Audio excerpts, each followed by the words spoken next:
ஆச்சி பாதாம் ட்ரிங்க். ஆச்சி பாதாம் ட்ரிங்க் ஒன்னு வாங்கினா ஒன்னு free. Periyar Maniamma Institute of Science and Technology, Tanjavur, AAA with specialization in electric vehicles and energy engineering.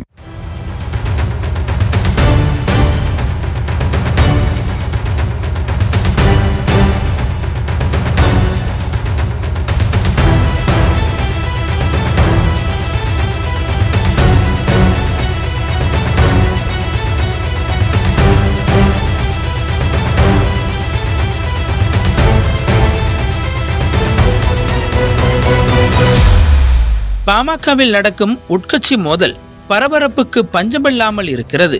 தந்தை ராமதாசுக்கும் மகன் அன்புமணிக்கும் இடையேயான குடும்ப பிரச்சனை தற்போது கட்சி பிரச்சனையாகவும் மாறியுள்ளது. இப்படி இருக்கையில் பாமகவில் உள்ள அன்புமணி ஆதரவாளர்களை ராமதாஸ் நீக்குவதும் அவர்கள் மீண்டும் அதே பொறுப்பில் நீடிப்பார்கள் என்று அன்புமணி அறிவிப்பதும் கட்சியினரிடையே குழப்பத்தை ஏற்படுத்தி வருகிறது. அது மட்டுமின்றி ராமதாஸ் செய்தியாளர்கள் சந்திப்பு நடத்துகிறார் என்றாலே அது அந்த கட்சியினருக்கு அதிர்ச்சி வைத்தியமாக உள்ளது. முன்னதாக பேசிய ராமதாஸ் பாஜகவுடன் கூட்டணி அமைக்க வேண்டும் என்று அன்புமணியும் சௌமியாவும் எனது கால்களில் விழுந்து கதறினார்கள்.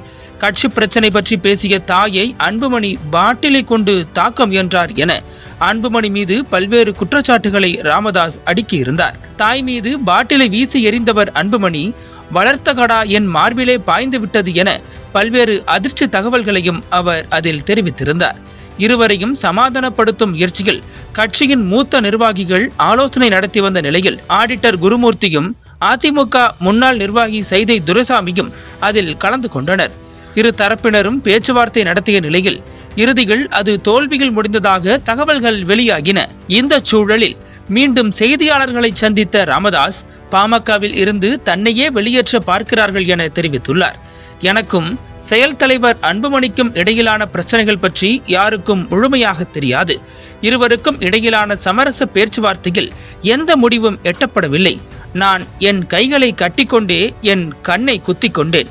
என்னையே குறிவைத்து இலக்காக்கி தாக்குகின்றனர். எல்லாம் ஐயாதான் என சொல்லிக்கொண்டே அதல பாதாளத்தில் தள்ள பார்க்கின்றனர் என தெரிவித்துள்ளார். மேலும் அன்புமணியின் மனைவி சௌமியா குறித்து பேசிய ராமதாஸ் தங்களது குடும்ப பெண்கள் அரசியலில் ஈடுபடக்கூடாது என தெரிவித்தேன். ஆனால் நாடாளுமன்ற தேர்தலின் போது என்னிடம் கெஞ்சி கூத்தாடி சௌமியாவை வேட்பாளராக அறிவித்தனர்.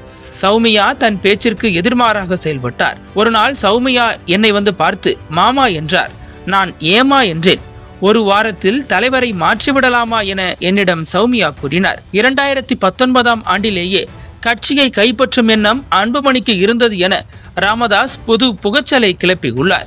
தொடர்ந்து பேசிய அவர் 2026 தேர்தல் வரை பாமகவுக்கு நான் தான் தலைவர், நான் தான் நிறுவனர். குருவிற்கு மிஞ்சிய சீடன் இருக்கலாம், ஆனால் தந்தைக்கு மிஞ்சிய தனையன் கூடாது. தேர்தலுக்கு பிறகு எல்லாம் அன்புமணிக்குத்தான் கிடைக்கப் போகிறது. ஆனால் அன்புமணி கட்சிக்காக உழைப்பதற்கு தயாராக இல்லை என ராமதாஸ் தனது செய்தியாளர்கள் சந்திப்பில் தெரிவித்துள்ளார். நக்கீரன் டிவிக்கு சப்ஸ்கிரைப் செய்யுங்கள். உங்கள் ஆதரவே எங்கள் பலம். ஆசிரியர்களுக்கு நண்பனாகவும் மாணவர்களுக்கு ஆசானாகவும் திகழும் தேர்வு வழிகாட்டி. ஒவ்வொரு பாடத்திற்கும் அனுபவமிக்க ஆசிரியர்களின் துல்லியமான தெளிவான விடைகள். CNC இருக்கு, தேர்வு பயம் எதற்கு? இது தீரன் பப்ளிஷிங் ஹவுஸ் விற்பனை வெளியீடு.